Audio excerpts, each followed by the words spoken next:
This is 9/11 Freefall.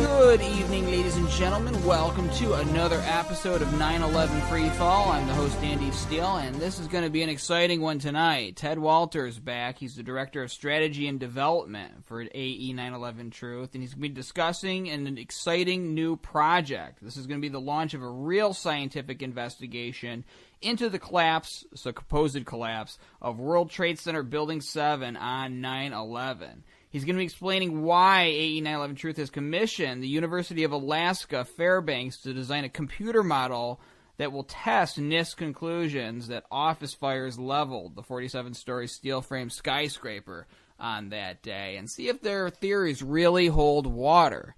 Of course, the audience who listens to this show knows from listening to the various experts that I've brought on, by watching the films put out by AE 9/11 Truth over the years, that NIST theories do not hold water. And the modeling that they did is flawed.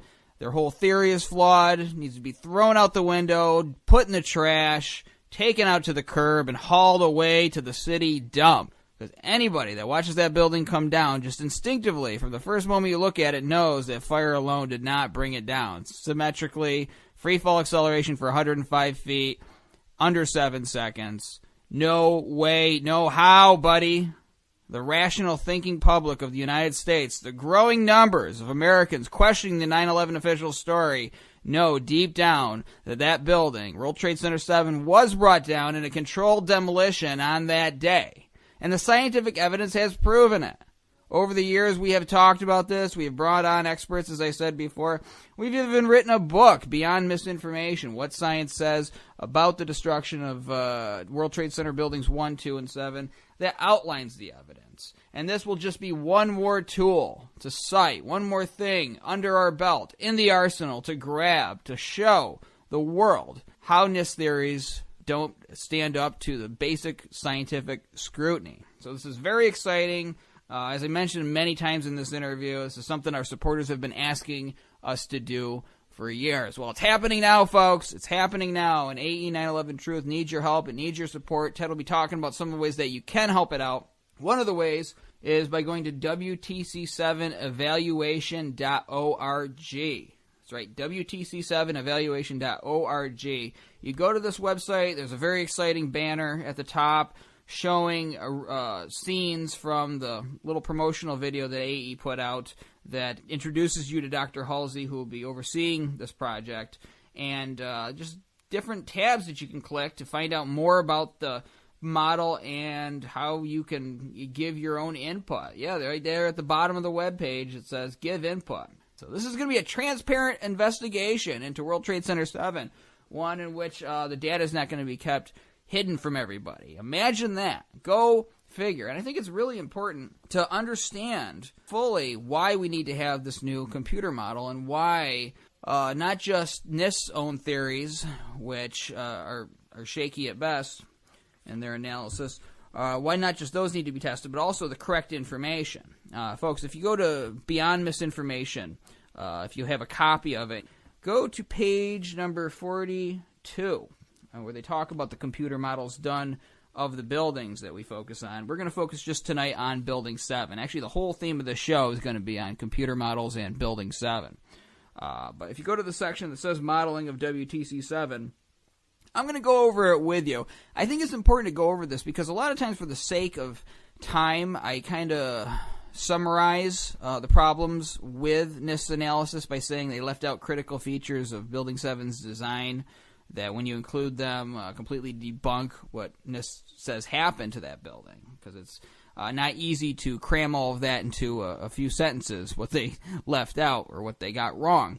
Even though I've done shows covering this, I've brought on people who have made a lot of these discoveries, such as Tony Zambotti, Jerry B. from Scotland was part of the group of researchers that caught on to these problems with NIST's story.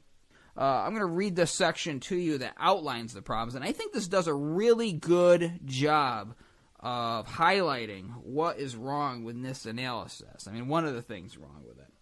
So the section begins, as discussed in Chapter 4 of this booklet, NIST asserted that the 3 stages of collapse progression it measured for World Trade Center 7 were consistent with the results of the global collapse analysis discussed in Chapter 12 of NIST NC Star 1-9. This is where NIST presented the results of its computer model. However, when we view the model, we see, besides the fact that it stops after only 2 seconds, which is well before the end of collapse, that it fails to replicate the observed structural behavior in 2 important ways. First, it fails to show the 2.25 seconds of free fall that NIST finally acknowledged. Second, it shows large deformations of the building's exterior structure that are not observed in the videos. And this is a very important point. NIST came up with a model, but the model doesn't look anything like what really happened that day. So I suppose if nobody had had a camera rolling on World Trade Center 7 as it fell, NIST might have been able to get away with this. NIST might have been able to dismiss a few eyewitnesses that would have said, that's not how I remember the building coming down. But unfortunately, luckily, so I guess unfortunately for them, luckily for the rest of the world, there were cameras pointed at World Trade Center 7 as it fell. And we, as the rational thinking public, can compare their computer models with real life and realize that they don't match up. Again, there's no large deformations. And this is something that the other side will claim. They'll claim that the inside fell first and that the outside followed. And that's why it seems to come down as one uniform structure. But as Richard Gage so expertly pointed out when he was on C-SPAN's Washington Journal and this NIST talking point was thrown at him, you cannot have this happen without massive warpage taking place on the exterior. So it doesn't make any sense because that's not what happened. It was brought down in a controlled demolition. The section in Beyond Misinformation goes on. NIST also had to manipulate its modeling significantly just to get the collapse to initiate. Specifically, in order to make the floor beams under Floor 13 expand and push the critical girder off its seat and allegedly trigger a total collapse of the building, NIST took the following steps. And now it's got them numbered, so I'm going to go through each of them.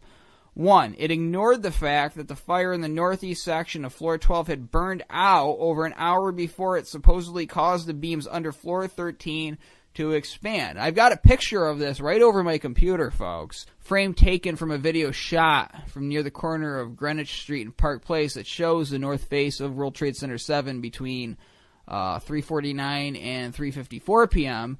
And the fires burned out there, folks. The fires were burned out over an hour before the building came down. So how can it be causing beams to thermally expand if there's not a raging fire there? Only in NIST computer world can that work. All right, they might as well be modeling World Trade Center 7 in the World of Warcraft. That's the only place that would make sense because there's magic in that fake world.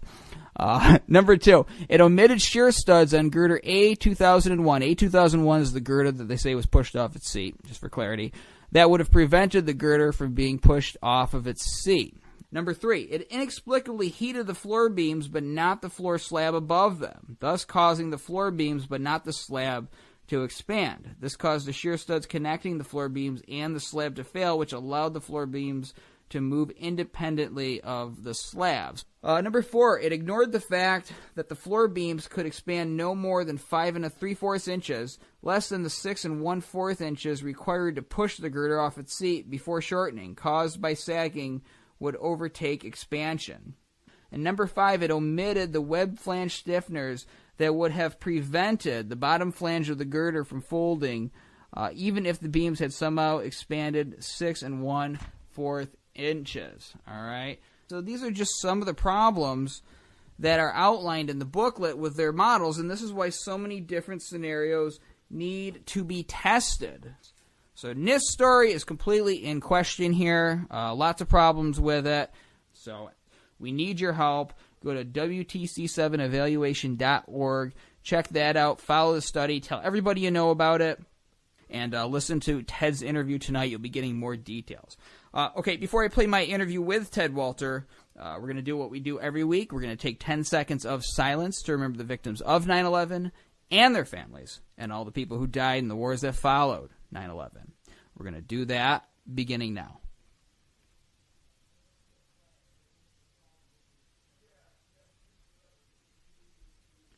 And that's 10 seconds.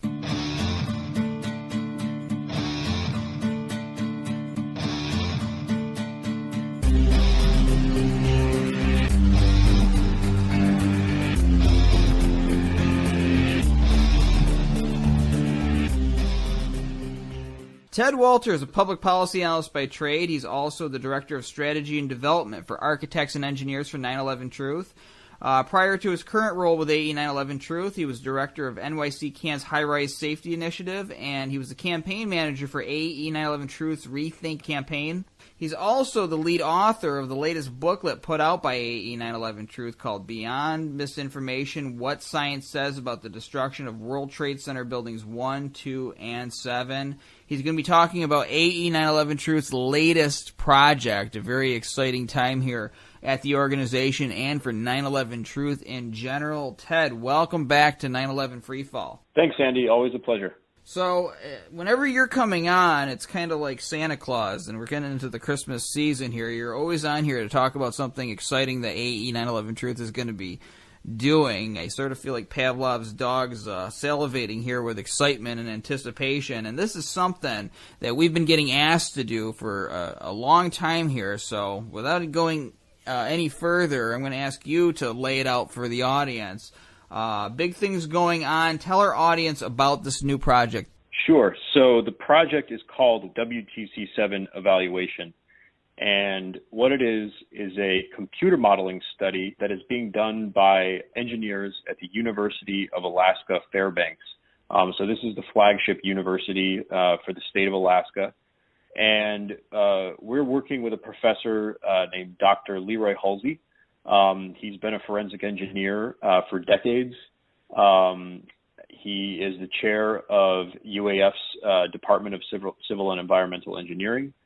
And what he's doing essentially is a 2-year process of modeling in detail using very sophisticated computer programs, modeling World Trade Center Building 7, and then using these models, which are supposed to be very accurate, reliable representations of Building 7, using the models and subjecting them to various conditions to see how the building behaves. And the question is, if we subject the building to various kinds of fire, will that cause the building to go down in the way that we observed on September 11th, 2001?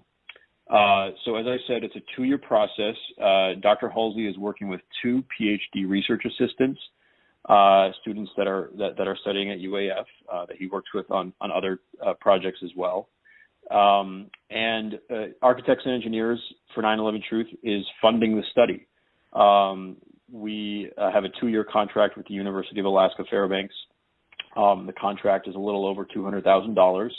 For a 2-year process, for this kind of sophisticated computer modeling, which in fact is very laborious because there's so many details as far as the construction of this building and every little corner of the building, modeling it accurately.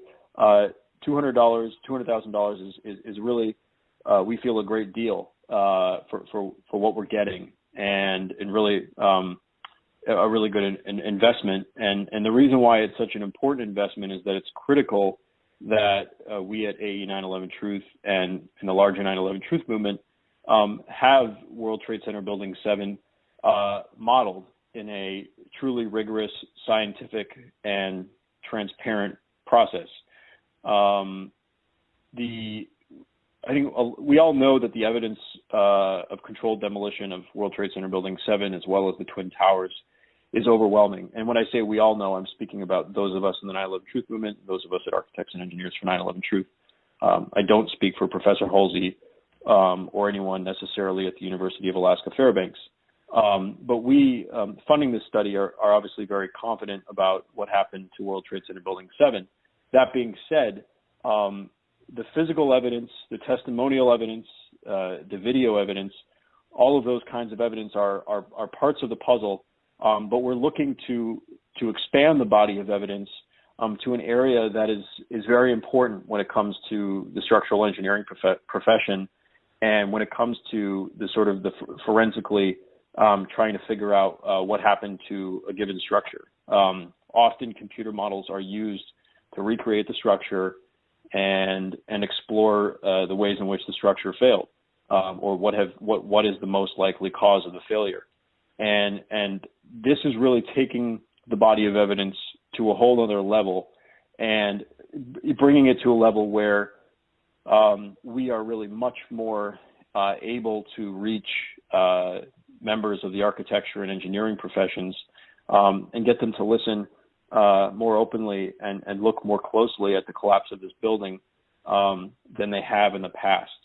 And so it's critical for expanding the body of evidence and complementing the physical evidence, the testimonial evidence, et cetera. But it's also critical for reaching new heights, going further up the tree. I think we can say comfortably that we have reached out and we have brought on board the low-hanging fruit, and we're trying to work our way up the tree now, and bring more and more engineers and architects to look seriously at the collapse of this building, and that's why we're investing in this study, and that's why we're asking our supporters all over the world to help us fund this study. And so I want to say, anyone who's interested and wants to learn more about this study, you can go to WTC7evaluation.org. Again, that's WTC7evaluation.org. And there we have several videos already posted about the study. We have a great 2-minute trailer, which is basically an introduction to Dr. Halsey and his work and what his process is going to look like. And then on the website, you can sign up for the newsletter. You can sign up to become a sustaining supporter. And we even have the opportunity for people to register to become participants in this study. And what that means is whether you're an engineer or a scientist or just an ordinary citizen, you can actually give input on the study, because we're going to be putting out so much material that people can actually delve into and scrutinize. You can look at that material and give us input. Or if you happen to be somebody who knows something about how these buildings were constructed, there's information that's difficult for us to find, and we're hoping that people might be forthcoming with information about the building that can help us model it more accurately. So there's lots of ways to get involved, and one of the reasons for this whole transparency aspect of why we want to post all of the information about the study up on the website throughout the entire process is that we see this as the first truly transparent computer modeling study of World Trade Center Building 7. And that's because, as many of us know, the National Institute of Standards and Technology, they did their own computer models of Building 7, but they won't release all of the input data for their models. And so there's no way to really scrutinize their work. And that makes it harder for the architects and the engineers that we represent to go and really scrutinize what NIST has done.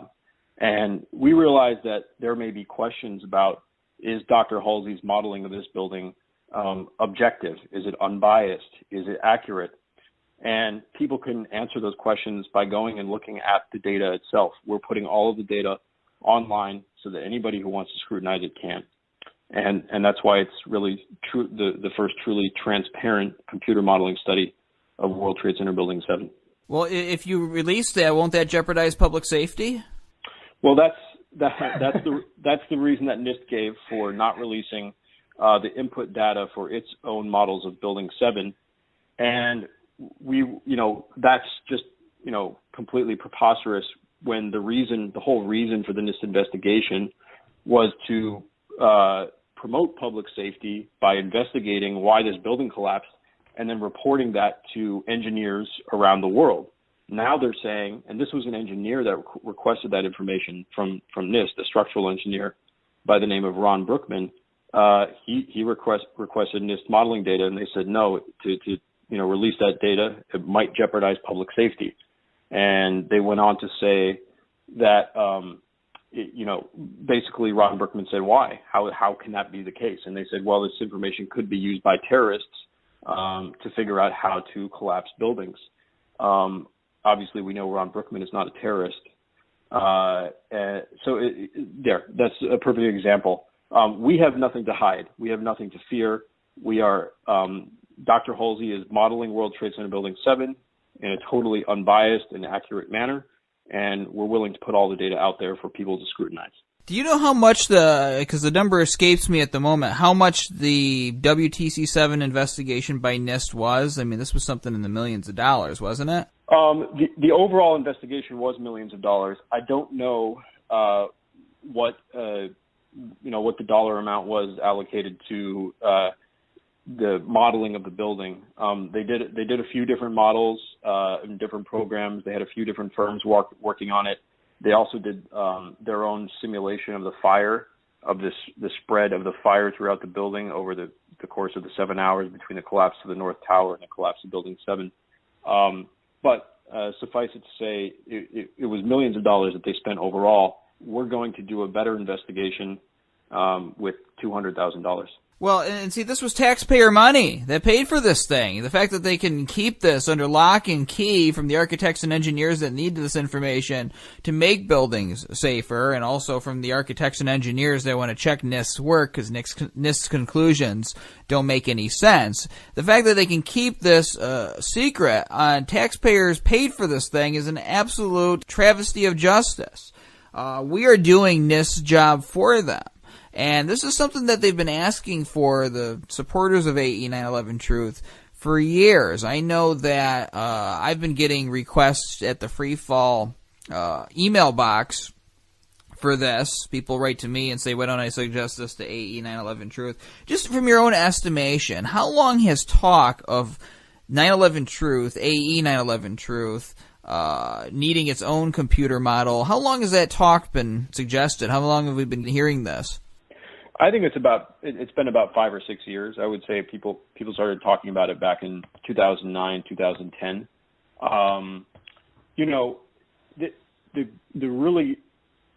While it's been talked about for a while, and you could say it's unfortunate that we haven't done it yet, the fact that we're doing it now, the way that we're doing it is pretty much the best possible way to do it. We're working with a public university, an established, widely respected, civil engineering professor who has decades of experience modeling structures and trying to figure out why they have collapsed.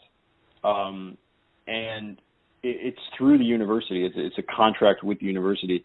So this is not just some structural engineer in their spare time putting these models together. This is going to be a very, very careful, gradual process with an extensive literature review. The building is going to be modeled using several different software programs so that we can cross-check the results of the building's behavior, across those different programs to make sure that we have the modeling correct. It's just being done in the best possible way, in the most reliable way. And so it's taken a few years to get to where we are, but now, this is a best case scenario in terms of there's no better way to go about this.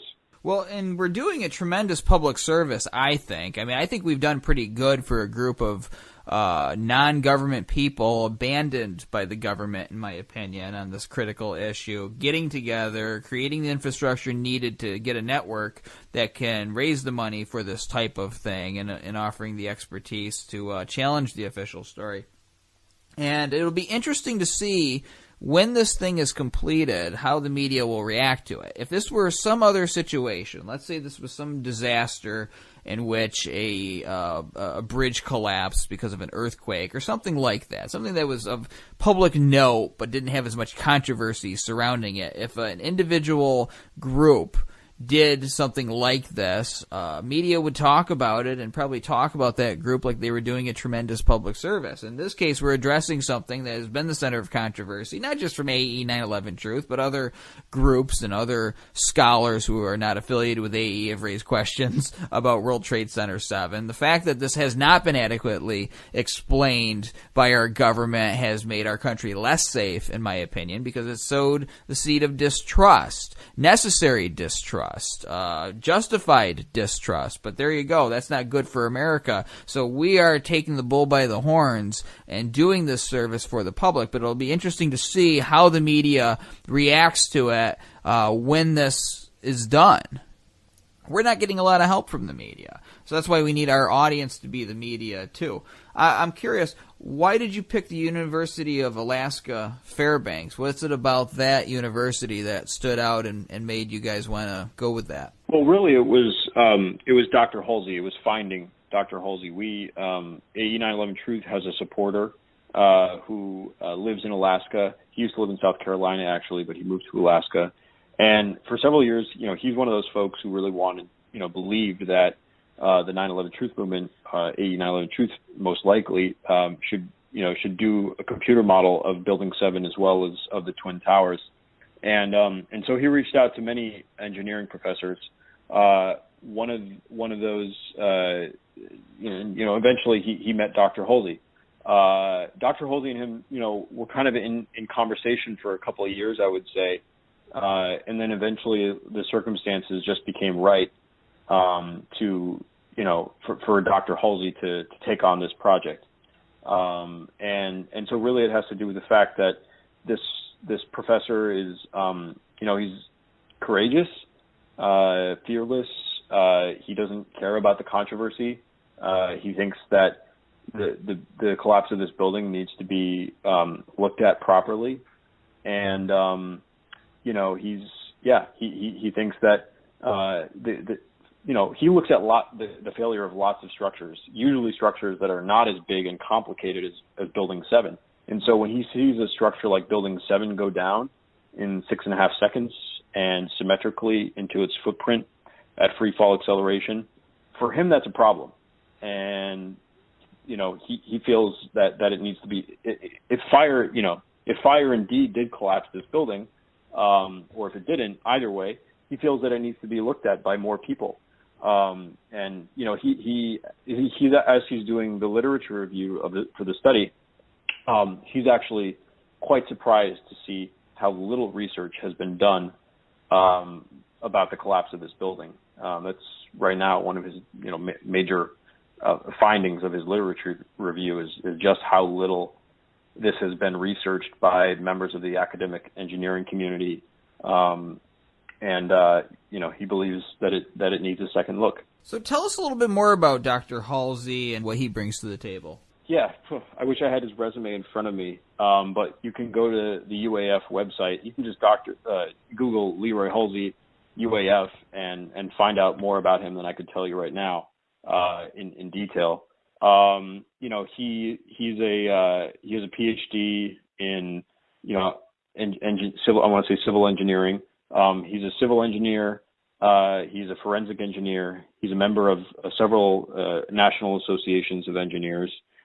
He was the head of the Alaska chapter, or the Fairbanks chapter of the American Society of Civil Engineers for a time. He has worked in the private sector. He had his own engineering research firm for many years. He's worked as a professor not the University of North Carolina State, I want to say, as well as now at the University of Alaska Fairbanks for around some 20 to 30 years. He has published many papers. He's renowned for being an excellent teaching professor. He gives a lot of attention to his students. And that's why students were, really excited to work with him on this study, and why he has two exemplary PhD research assistants working with him. And so it was a combination of all his background. He's also designed many structures. He has his own engineering firm that he does work on the side with.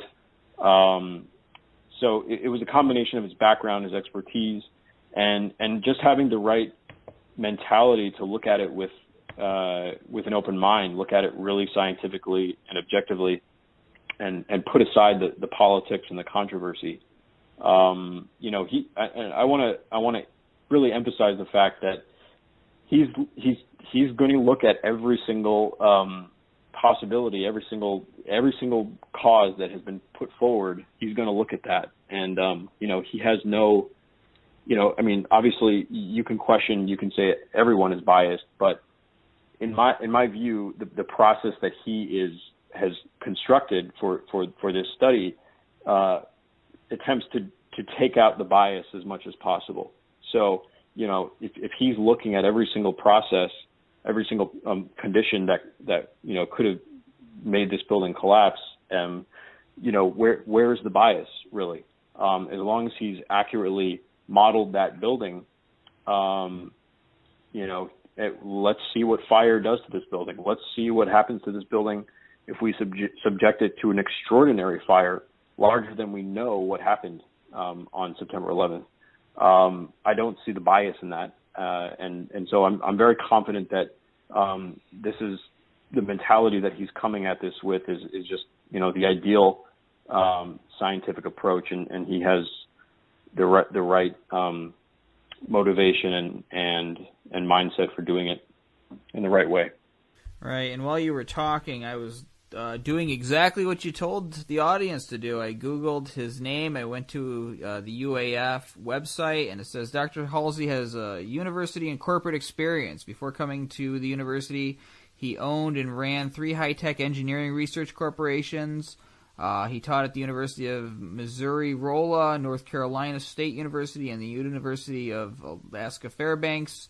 And he's been an active researcher. He's served as a department head and participated in numerous university committees. And you look at these honors, he's got an impressive list of honors. He's got a long list of publications and journal articles, reports, even has a book listed here. So that's good enough for me. This gentleman seems like he brings a lot to the table. And I'll be happy to see more about his work and find out more about what he's kind of like some of the processes that he's going to go through as he constructs this model. And I want to get into that because this is a fascinating topic to me as I learn more about how engineers do these things, especially living here in the Bay Area now, seeing how the buildings are constructed on hills, so you have to construct a building and take into account the slant, take into account that there's a lot of earthquakes out here and what happens if a certain size of earthquake hits this building. Well, how will it perform? They do a lot of preemptive modeling, I guess, in that case as these buildings are being constructed. So just from your own knowledge, and I know you're not an expert on these things, but from just what you've learned, what are some of the considerations that go into creating a model like this? Well, the first thing is that you need good drawings to work with. You need ideally ample information about the construction of the building, structural calculations done by the engineers who are designing the building.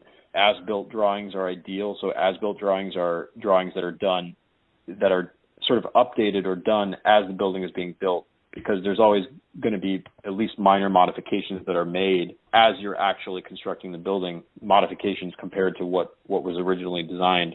In this case, I will say, unfortunately, we don't have all that because it's sort of a rabbit hole of circumstances and supposed reasons why the information about this building doesn't exist. But the story goes that all of the documents regarding this building were kept in one of the twin towers, I believe the North Tower, as well as Building 7 itself. And the Port Authority and Silverstein Properties had offices in those buildings, and they went down, and so we lost a lot of the drawings that pertaining to Building 7. NIST was eventually given shop drawings or erection drawings of the building, and that is what they largely based their computer modeling on, was the erection drawings, which still give you a lot of detail about the construction of the building, but don't fill in all the answers, and it doesn't give you the as-built condition of the building, how the building ended up being actually constructed. That being said, what Dr. Halsey is going to do, there were a lot of, I would say, assumptions that were made by NIST, assumptions that were very favorable to their hypothesis that the building came down due to normal office fires. Certain features that we have very good evidence existed in the building, structural features of the building were omitted from NIST's computer modeling. The key one being stiffener plates that would have prevented a girder from coming off of its seat, being pushed allegedly by beams that were thermally expanding into that girder. Where there are holes in the information, Dr. Halsey is going to look at, sort of both possibilities. He's going to look at the assumption that there were Nelson studs that were basically attaching the concrete to the steel beams, acting as a composite component. And then he's going to remove that assumption and say, okay, what if there were not Nelson studs? What if the concrete and the steel were not connected to each other? That's an example, because there's debate over whether there were Nelson studs or not. He's going to look at it both ways. And that's something that, for example, NIST, rather than kind of looking at it from all angles, only made assumptions that were favorable to their hypothesis. So there's a lot of that. There's like, how good is your information about the building, and what assumptions do you have to make if you don't have all the information? You want to make the most rigorous assumptions, look at all scenarios, rather than making assumptions that are just favorable to your hypothesis. He's going through, this, as I mentioned before, he's using different programs to model the building, because he wants to make sure that the structural response that he gets when he, say, subjects the building to a certain temperature fire in a certain place, he wants to make sure that he gets the same exact response in both programs, because that is what tells him that he has, properly, effectively, accurately modeled the building. And so there's a number of steps to get there. He's using AutoCAD to lay out the geometry of the buildings, and then he's using a program called SolidWorks, which he's using mainly to focus on the behavior of the connections between the columns and the beams.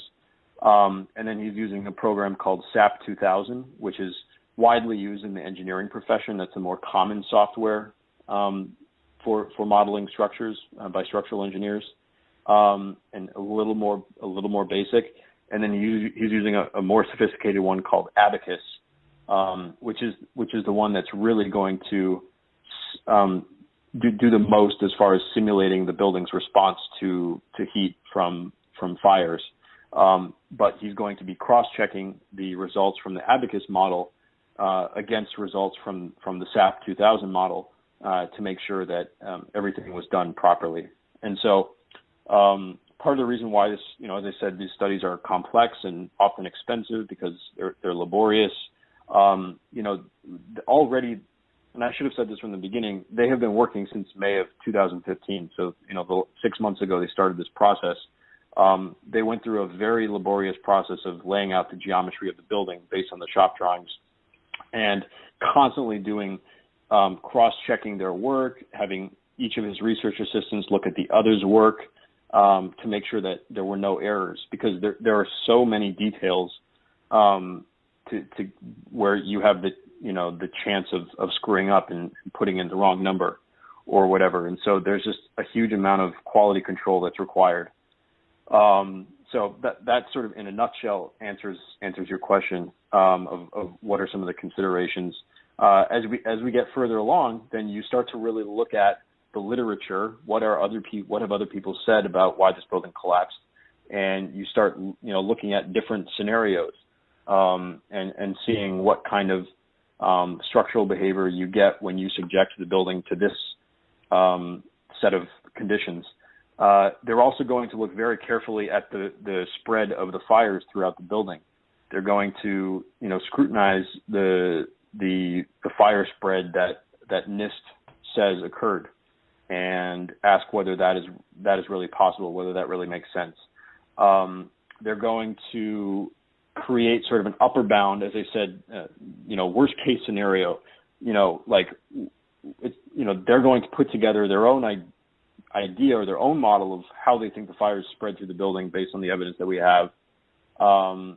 And they're going to look at NIST, but they're also going to look at a worst case scenario of, let's just say that this thing was completely loaded with combustibles and it burned like a torch, for hours and hours.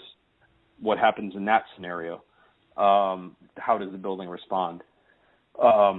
So those are some of the considerations. There are several stages. There are several different factors, and fortunately, we have somebody really excellent working on it to make sure that we get it right. That sounds interesting. So they're going to be, essentially, once they have the model made, they're going to be playing with it and doing whatever they can to try to bring this building down in the way that we saw it on video come down. And I wanted to talk to you about that because this actually gets into one of my questions I was planning to ask you about whether or not it's going to take into account just the government's data. And what I mean by this is, like, for instance, NIST claims that there was fire raging in the area of supposed collapse initiation, but the photos show that the fire was out over an hour before.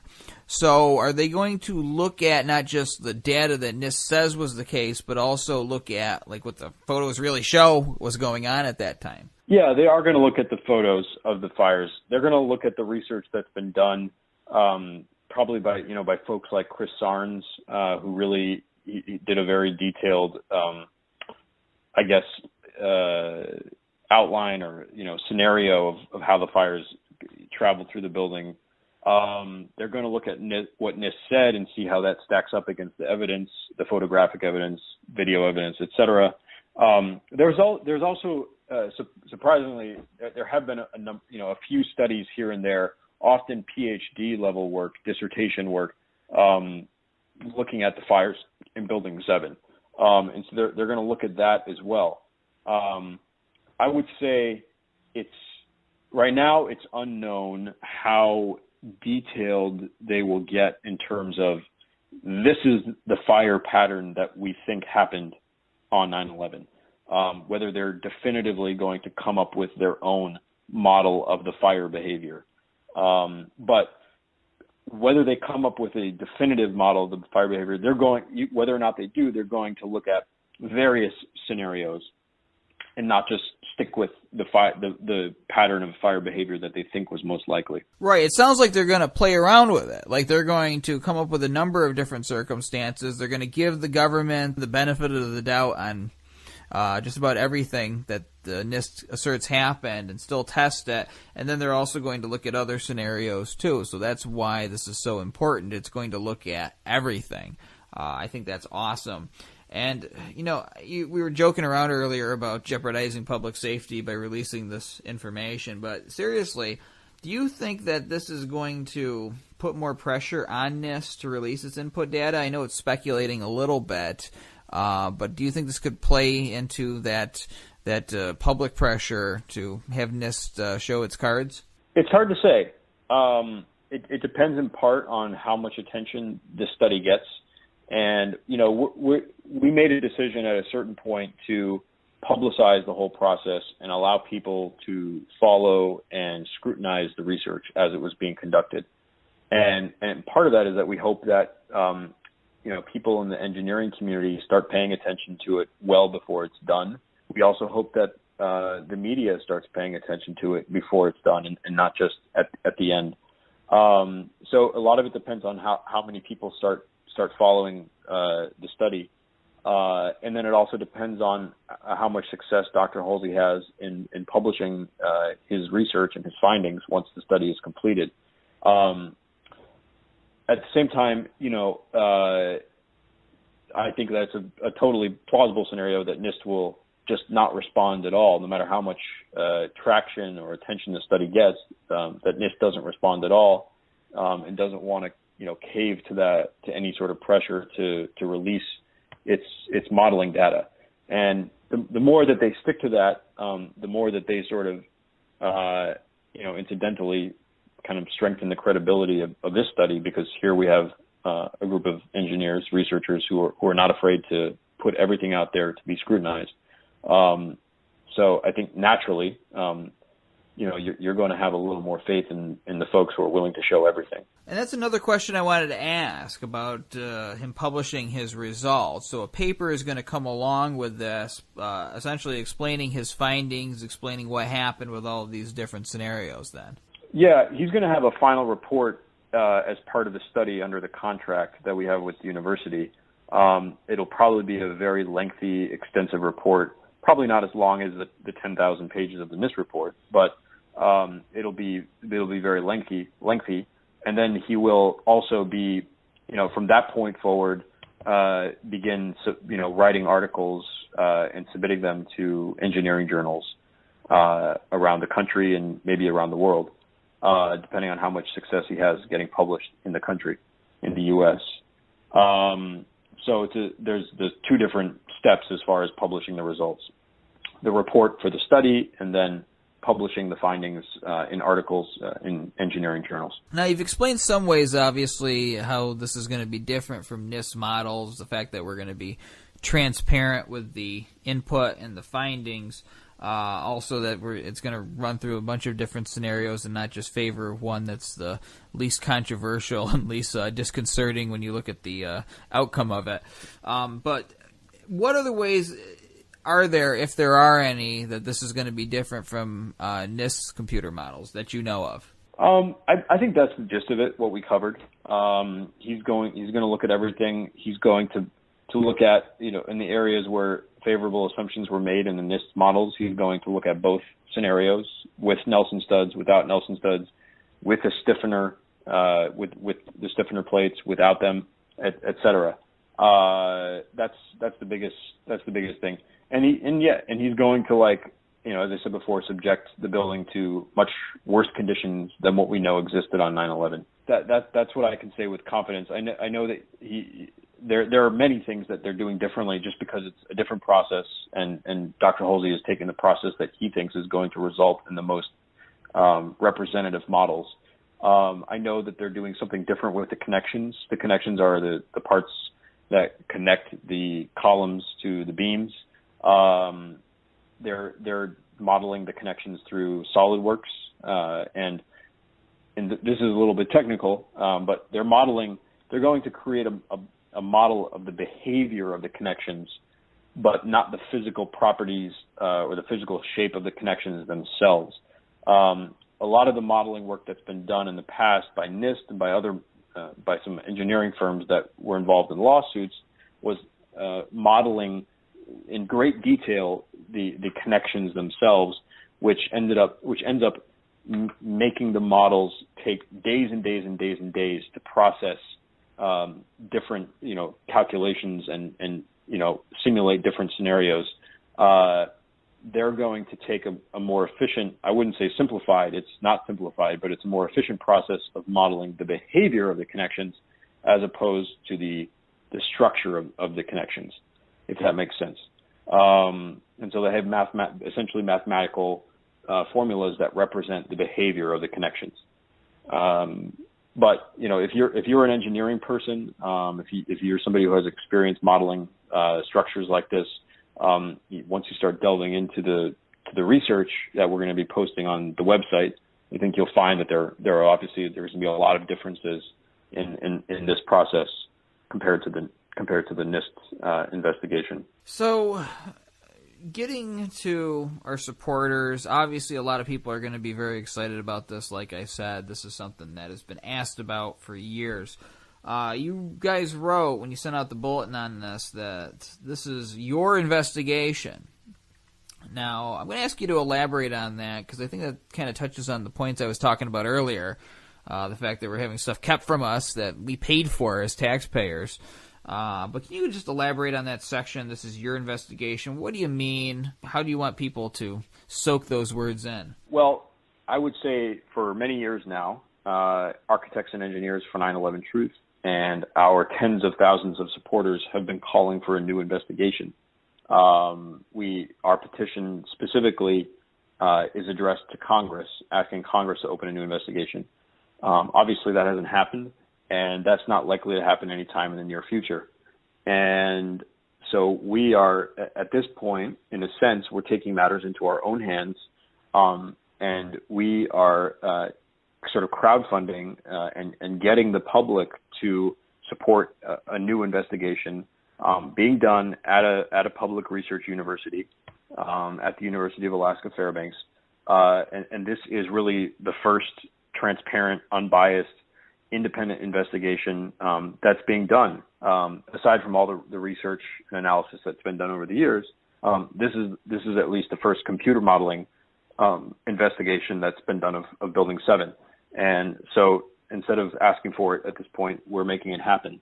And what that means is, we have this contract with the University of Alaska Fairbanks, which is already part funded, but we are asking for our community, for our supporters who've been supporting our work for years, to pitch in just a little bit right now to help us fund this study through April 2017, and get sort of this is like the wedge that will get this very important research into the engineering community in a way that and allow us to make inroads to the engineering community in a way that we haven't yet. Computer modeling is just sort of a higher currency is a very high currency when it comes to the engineering community. It's very potent. People pay a lot of attention to it. It's one of the major elements of any forensic investigation of a failure of a serious structure. And so, we're asking people to chip in for the next 17 months to get this study funded. And we're taking matters into our own hands now. Yeah, it's kind of like in these third world countries where road needs to be built, for instance, and people wait for the government to come ahead or go ahead and do it, and they never come. So the villagers end up going out and making their own road out of the dirt or mud or even concrete that they have available to them, and it just gets done because they did it. Well, it's kind of like what's happening now with this Building 7 study. I mean, we've been waiting for a transparent modeling of this building for years, simply asking for NIST to release its input data. I'm not going to hold my breath waiting for them to do that because they don't want to. I mean, we've had people talk about that on the show so many times before. So we need to do it. We need to go ahead and have our own investigation. We need to nudge our government officials aside, the ones who have been covering up this issue and trying to put it out of everyone's mind for the last 14 years that since this has happened. And we need to have our own investigation, the real investigation into what happened to this building. And if the other side wants to challenge it, if they want to try to dismiss it, well, let's see what their facts are. Let's lay our cards on the table. Our stuff is transparent. Our makeup is off. Our masks are off. All right? Well, take your masks off. Let's see your information. I think that this is going to serve in raising the stakes here. Because why should people defer to the government's explanation if they're keeping stuff behind lock and key? When our stuff is transparent and out in the open, why should they trust NIST models over our own? The website is WTC7evaluation.org. We will link that in the description. People can donate. Again, this is your investigation. This is your study. You're participating in history. We're doing the things now at AE 9/11 Truth that folks 5 years ago used to talk about in the context of, wouldn't it be cool if AE 9/11 Truth could ...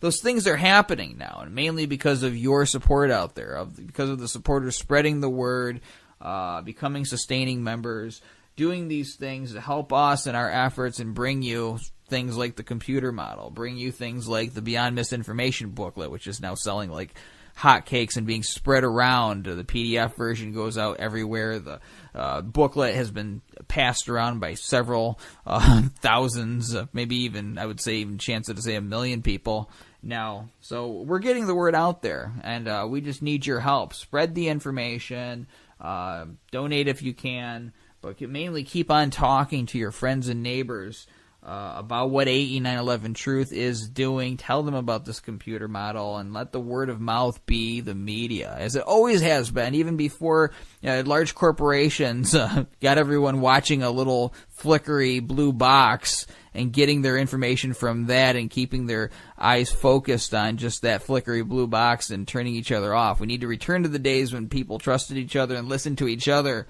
for the news again, because the news that we're getting out of that flickery blue box isn't really accurate and isn't really working in the public's best interests. Ted, I guess I'm going to ask you for your concluding words on this. What are other ways that people can help us out? Anything you want to leave our audience with as we look forward to this model coming out? As I mentioned before, the opportunity to give input is a big one. So if you go to the homepage, WTC7evaluation.org, you'll see that there's a big button there that you can click on and basically register to become someone who provides input in the study.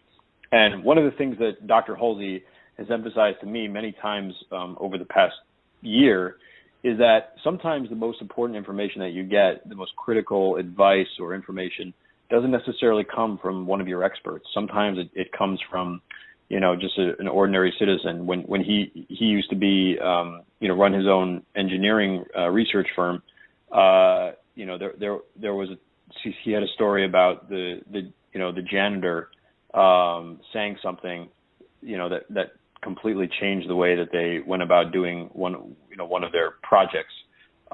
So we really invite input from everyone who has anything constructive to say. That's a big one. Of course, as I said, we need your support financially. It's not an overly expensive study, but it's also not cheap. And so we need your help, raising that $200,000 over the next year or so.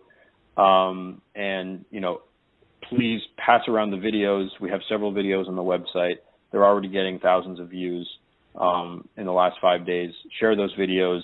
Let people know who Dr. Halsey is by sharing that 2-minute trailer. And also, if you have any connection to any communities and any engineering schools, universities, colleges around the country and around the world, we really want the involvement of students and professors everywhere. What we're seeing is sort of the shackles coming off. We've had unprecedented attention from sort of local engineering groups in Alaska. The student chapter of the American Society of Civil Engineers had Dr. Halsey come and present. The Associated General Contractors of Alaska invited Dr. Halsey to present, and both of those presentations are up on our website right now. The American Institute of Architects, the American Society of Civil Engineers, all these groups have invited Dr. Halsey to speak. And that's just the beginning of it. We think over the next year and a half, 2 years, that dozens, if not hundreds of groups and schools are going to ask Dr. Halsey to present on this.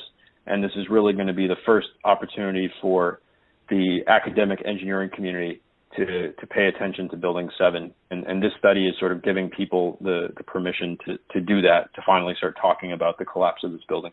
That's it, folks. History is happening right here, and you can be a part of it. Give your input. Do whatever you can to spread the word. Let people know who Dr. Halsey is, like Ted says. Ted, you are kicking butt. Everybody that's working hard here at AE 9/11 Truth and all the supporters out there, too, giving their hand whenever they can. So, Ted, good luck, and thanks again for coming on 9/11 Freefall. Thank you, Andy. This program's on every Thursday night on No Lies Radio at 10 o'clock Eastern, 7 o'clock Pacific. You can also download MP3s of this show from the Internet Archive by going to 911freefall.com. This is Andy Steele saying have a great week and good luck.